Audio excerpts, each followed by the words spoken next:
As he and other special guests give you an in-depth look at the city on the 10-year anniversary of Hurricane Katrina, today at noon Eastern on SportsCenter.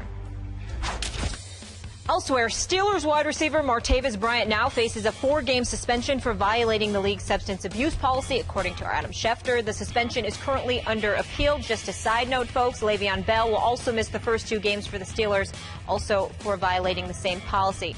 Stephen A., if this suspension is upheld, on a scale of 1 to 10, how big of a hit is this to Pittsburgh?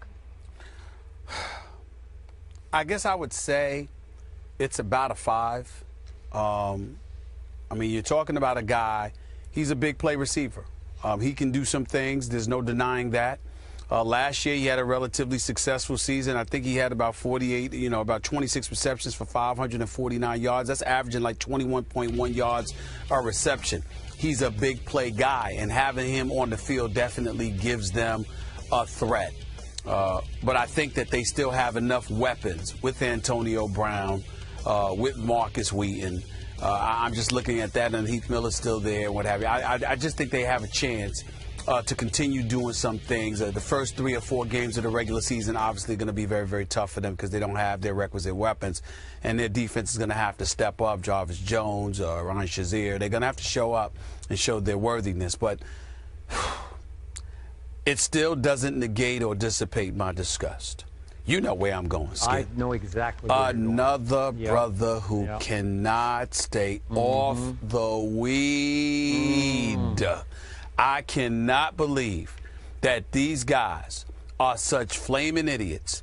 And I'm going to say something that's going to make folks upset, but I don't care.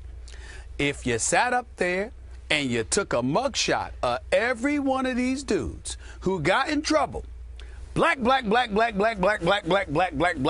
all over the place, brothers in weed, that's what we're seeing. Now, me, myself, I'm not going to advocate it. Obviously, I'm opposed to it. But I have nothing to say about it to cats who don't get in trouble, who don't lose their money from it. I mean, if you're living in a state where it's legal, it's not compromising your quality of life or anyway, it's your business. But if you are a professional athlete, especially an NFL player, there is ample evidence that you are going to go down, and you do it anyway. I'm done. The sympathy, forget all that. The brother suspended. If I'm Mike Tomlin, I'm looking for a replacement. I'm serious. I mean, it is unbelievable. I mean, you can't discipline yourself to stay off that stuff. It's unbelievable. Now, my last point is this. Steelers will be fine. They'll find a way to manage. I think the combination of this with Le'Veon Bell, who, by the way, owned it, recognized he made a mistake. I'm not even calling out Le'Veon Bell. He made a mistake. He apologized for it, promised it would never happen again to the masses. I believe the brother. He's one of the most sincere brothers in terms of, that came across in my eyes. So he deserves the benefit of the doubt. We move forward. First quarter of the season, I think it's going to end up costing them a couple of games, and probably the division, they'll end up getting in the playoffs for a wild card spot. But I'm at the point right now, the level of patience is just, it's over, man. These brothers, I have never seen a joint in my life worth millions. And that's what these guys ultimately end up costing themselves. It's a damn shame. It really is. One quick thought on your weed point. Is it fair for me to make the counterbalance point that even though, as you say, it's black, what's the league now? Is it 75% black? Yeah. Is that fair to that it is majority black? Yes, it is. All right. You know Just why for it's the fair, record. Skip? You know why it's fair, Skip? Can I see a couple of white guys that get busted for some weed? I haven't seen them. Have you? Show them. Take your time. I'll wait. Who?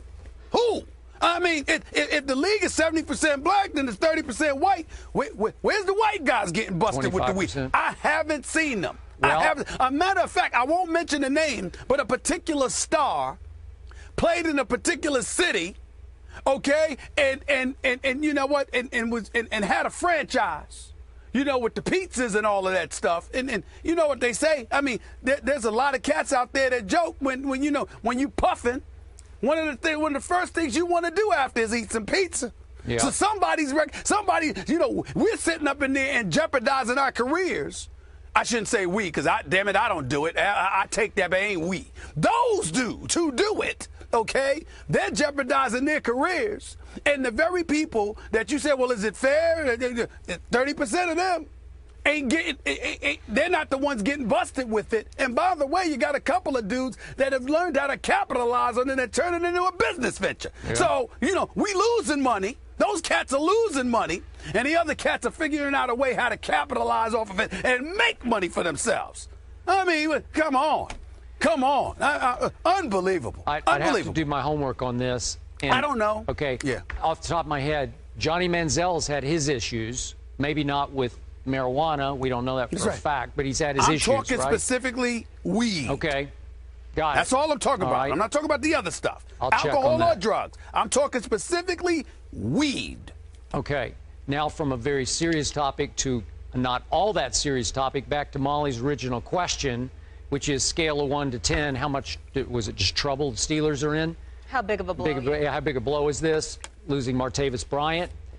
I'm at a 2, Stephen A., because of all the reasons you gave, and you left out one other reason. Obviously, they also have Marcus Wheaton. You mentioned Heath Miller, but I really like Sammy Coates. I'm not saying he's going to be Martavis Bryant last year, because that was some off-the-chart numbers that young man put up, and he came relatively from nowhere. I don't know I didn't follow him going into the draft, but did he get lost at Clemson? Remember, he's at Clemson with Sammy Watkins, DeAndre Hopkins, that Jerron Brown, who's still playing with Arizona. So it was as loaded a college receiver corps as you could ever imagine.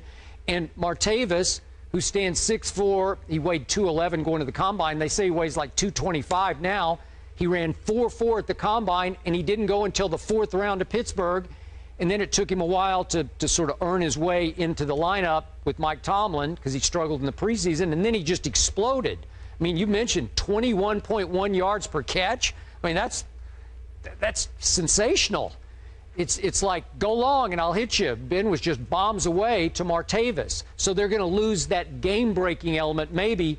But listen, I watched Sammy Coates a whole lot in college football. The bigger the game, the bigger he would rise and shine, man. Well, yeah, he showed up. I think he'll step right into the breach. He won't do it exactly like Martavis does, but maybe as an every down player, I think he'll be at least as effective. So I don't think, obviously, as you point out, if you don't have Bell for the first 2 games, you got big trouble already. And this is all advantage New England, which obviously still could be without Tom Brady in the opener, but this might help level the playing field just a little bit more. But I still think long run, Pittsburgh's still going to be really good. I think they will in the long run. But the question is, how much are they going to, how much of the transgressions of a few individuals going to cost them over those first 4 games? Yeah. You can end up losing a couple of those games. You could. It could cost you a game at the end of the season in the win or loss column, and you can end up being a wild card instead of an AFC North Division champion. That's my concern. Right. We'll see if Wheaton and Coates, those guys can step up. And then obviously in the running back position, they have D'Angelo and Tree Archer. We'll see if they have to skip a beat there. Moving on, the NBA lost a family member yesterday, the great Daryl Dawkins, a.k.a. Chocolate Thunder.